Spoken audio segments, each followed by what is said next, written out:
Les paroles aimables sont la clé qui ouvre les cœurs, alors ne retardez pas les belles choses, elles ne se reproduiront peut-être plus. La vie est courte et les sentiments doivent être exprimés au bon moment, avant qu'il ne soit trop tard.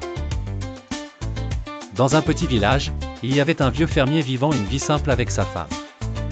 Cette dernière était son pilier, celle qui l'a soutenu dans les moments difficiles. Elle travaillait dur dans les champs, supportant seule les tâches domestiques, l'aidant dans chaque entreprise. Pourtant, le fermier considérait sa présence comme acquise, ne lui montrant que peu d'amour et de respect. Toutefois, tout changea lorsque sa femme tomba gravement malade. Il l'installa à l'arrière de sa charrette tirée par un cheval émacié, pour l'emmener à la ville éloignée afin de la soigner.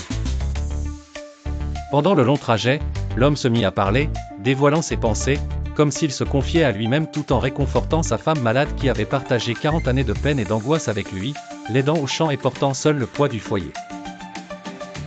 Il se rendit compte qu'il avait été dur avec elle pendant toutes ces années, et qu'il devait la traiter désormais avec douceur et attention, lui dire des mots gentils.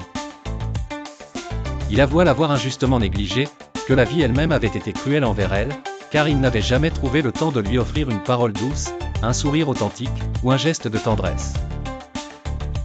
Tout au long du chemin, il continua de parler, les mots profonds creusant dans l'âme comme l'eau sur le roc.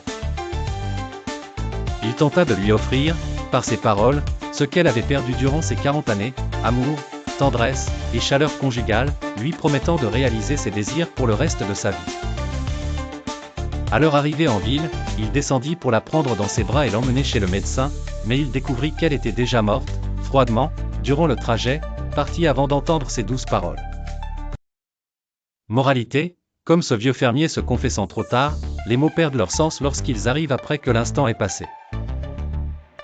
Nous ne connaissons souvent la valeur des autres qu'à la fin. Offrir une fleur à temps vaut mieux que de donner tout après coup, prononcer un mot tendre au moment opportun est plus précieux que d'écrire un poème quand les sentiments ont disparu. Il n'y a rien à espérer de ce qui vient hors de propos, comme un baiser d'excuse sur le front d'un mort.